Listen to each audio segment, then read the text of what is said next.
सादर प्रणाम। स्वागत है आप सभी का हमारे विशेष कार्यक्रम में। आज हम आपको समय के उस कालखंड में ले चलेंगे जहां श्रद्धा और अहंकार के बीच एक ऐसा दिव्य साक्षात्कार हुआ जिसने भक्ति की परिभाषा ही बदल दी। हम बात कर रहे हैं ममता की प्रतिमूर्ति, रोगों का नाश करने वाली और शीतलता प्रदान करने वाली साक्षात माँ शीतला की पावन कथा की। क्या आप जानते हैं कि आखिर क्यों आदि शक्ति को एक अत्यंत असहाय और वृद्ध महिला का रूप धारण कर धरती पर आना पड़ा?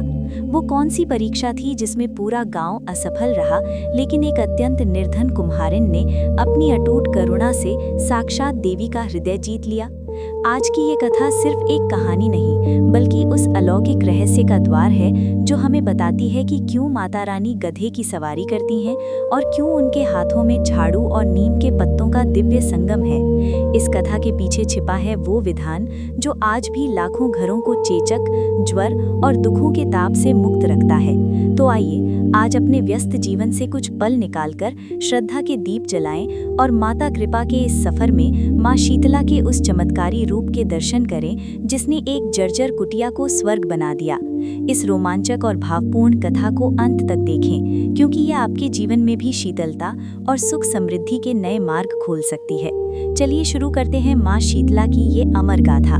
प्राचीन काल की एक अत्यंत पावन और आध्यात्मिक चेतना से ओतप्रोत कथा है, जब संपूर्ण सृष्टि का कल्याण करने वाली जगत जननी शीतला माता के मन में ये कौतूहल जागा कि मृत्यु लोक के प्राणी जो माया, मोह और अहंकार के बंधनों में जकड़े हुए हैं, क्या वे अभी भी मानवता, धर्म और अतिथि सेवा को सर्वोपरि समझते हैं?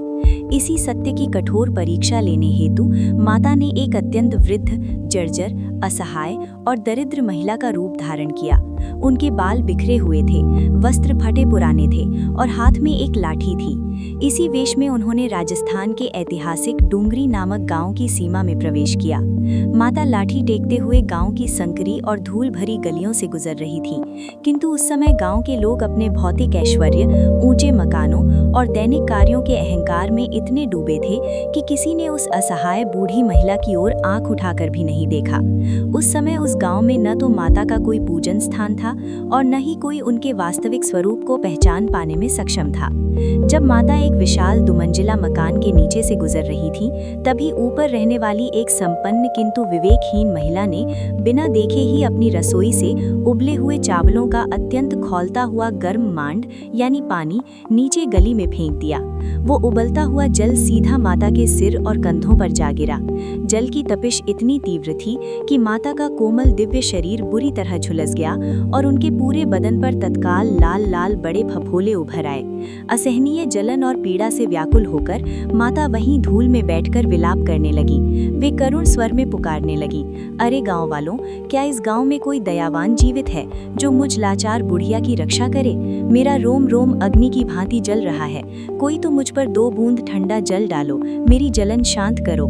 माता की ये मर्मस्पर्शी पुकार सुनकर भी कई लोग उपहास करते हुए पास से निकल गए, परंतु तभी पास ही रहने वाली एक परम भक्त और अत्यंत निर्धन वृद्ध कुम्हारिन की नजर उन पर पड़ी। उस वृद्ध कुम्हारिन का हृदय करुणा और ममता से भर उठा। वो अपनी छोटी सी झोपड़ी से दौड़ती हुई आई और माता को सहारा देकर अपनी छोटी सी कुटिया के भीतर ले गई। कुम्हारिन ने बिना एक क्षण गंवारे अपने मिट्टी के शीतल मटके से ठंडा जल लाकर माता के झुलसे हुए शरीर पर अर्पित करना शुरू किया। जैसे जैसे शीतल जल की धारा माता पर गिरती गई, उनकी जलन में कुछ शांति आने लगी। कुम्हारिन जानती थी कि शरीर की तपन को केवल बाहर से ही नहीं बल्कि भीतर से भी शांत करना आवश्यक है। इसलिए उसने तत्काल घर में रखा हुआ 1 दिन पुराना ठंडा दही और बाजरे की ठंडी राबड़ी माता को बड़े आदर पूर्वक परोसी। जैसे ही वो शीतल प्रसाद माता के मुख में गया, उनके अंतर मन को परम सुख प्राप्त हुआ और चमत्कारिक रूप से उनके शरीर के घाव भरने लगे। इसके पश्चात कुम्हारिन ने माता को विश्राम कराने के उद्देश्य से उनके उलझे हुए और धूल भरे बालों में कंघी फेरना प्रारंभ किया। बालों को संवारते समय अचानक उसकी दृष्टि उस वृद्धा के सिर के पीछे छिपी हुई एक अलौकिक और तेज पुंज तीसरी आंख पर पड़ी।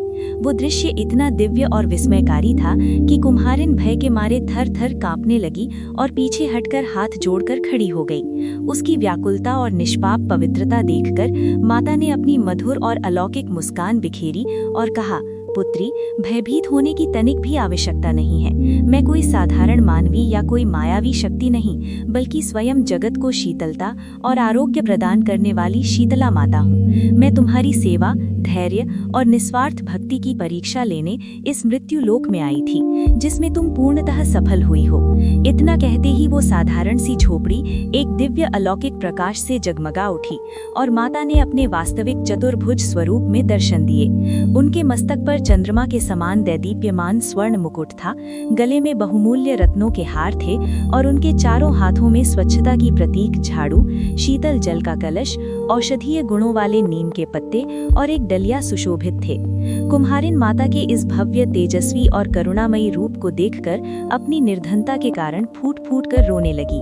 वो कातर स्वर में कहने लगी, हे जगदम्बे, मैं कितनी अभागिन हूँ कि मेरे पास आपको आदर पूर्वक बिठाने के लिए कोई स्वर्ण सिंहासन या सुख सुविधा का साधन नहीं है। मैं तो समाज की सबसे तुच्छ और निर्धन दासी हूँ। मेरी इस टूटी झोपड़ी में आपका क्या स्थान है? माता उसकी इस निर्मल सरलता पर अत्यंत प्रसन्न हुई।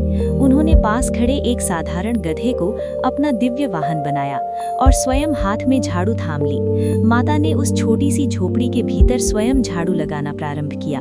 उन्होंने कुम्हारिन के घर की पीढ़ियों पुरानी दरिद्रता, दुर्भाग्य, मानसिक संताप और सभी गुप्त रोगों को अपनी डलिया में भरकर घर से बाहर फेंक दिया। देखते ही देखते वो जर्जर कुटिया एक भव्य और वैभवशाली राजमहल में परिवर्तित हो गई और कुम्हारिन का पूरा वंश सुख, समृद्धि और धन धान्य से परिपूर्ण हो गया। माता की इस अपार और अकल्पनीय अनुकंपा को देखकर कुम्हारिन ने उनके चरणों में दंडवत प्रणाम किया और लोक कल्याण हेतु एक परोपकारी वरदान मांगा। उसने प्रार्थना की, हे परमेश्वरी, यदि आप मुझ पर प्रसन्न हैं तो आप सदा सदा के लिए इसी पावन डूंगरी गांव में वास करें, ताकि भविष्य में कोई भी भक्त आपकी कृपा की छाया से वंचित न रहे। साथ ही जो भी श्रद्धालु वर्ष में एक बार चैत्र मास की कृष्ण पक्ष की अष्टमी, जिसे अब शीतला अष्टमी या बसौड़ा कहा जाता है, के दिन आपको ठंडा जल चढ़ाए और श्रद्धा पूर्वक एक दिन पूर्व बना हुआ शीतल भोजन का भोग लगाए, आप उनके परिवार को चेचक, खसरा, ज्वर और नेत्र रोगों जैसे भयंकर कष्टों से मुक्त रखें। उनके घर में कभी अन्न धन की कमी न हो और उनकी दरिद्रता का सदा के लिए नाश हो जाए। माता ने मुस्कुराते हुए तथास्तु कहा और वरदान दिया कि जो भी इस कथा का श्रवण करेगा या वाचन करेगा, उसके जीवन के कष्ट भी दूर होंगे। माता ने कुम्हार जाति को अपनी पूजा, मंदिर की व्यवस्था और सेवा का प्रधान अधिकार प्रदान किया। आज भी राजस्थान के चाकसू यानी डूंगरी गांव में शीतला माता का वो अति प्राचीन और जागृत सिद्ध पीठ मंदिर स्थित है, जहां गधे की सवारी पर विराजमान देवी अपने भक्तों को आरोग्य, सुख और परम शीतलता का वरदान देती है। ये कथा हमें सिखाती है कि सच्ची भक्ति किसी आडंबर या दिखावे में नहीं, बल्कि सेवा और करुणा के भाव में बसी होती है। जिस तरह माँ ने उस भोली कुम्हारिन की दरिद्रता दूर कर उसके जीवन को खुशियों से भर दिया, हमारी प्रार्थना है कि माता रानी आप सभी के जीवन से भी रोगों और दुखों का नाश करें और सदा अपनी शीतल छाया बनाए रखें। आशा है कि आज की ये दिव्य कथा आपको पसंद आई होगी। अगर आपको ये वीडियो अच्छी लगी हो तो इसे लाइक करें और अपने परिवार व मित्रों के साथ साझा करना न भूलें, ताकि माँ की ये महिमा जन जन तक पहुँच सके। आपके जीवन में माँ शीतला की कृपा सदा बनी रहे, इसी कामना के साथ हम आपसे विदा लेते हैं। कमेंट बॉक्स में जय शीतला माता लिखना न भूलें और ऐसी ही अन्य आध्यात्मिक कथाओं के लिए हमारे चैनल को सब्सक्राइब जरूर करें। मिलते हैं अगले वीडियो में, तब तक के लिए माँ की भक्ति में लीन रहें और सुरक्षित रहें। धन्यवाद।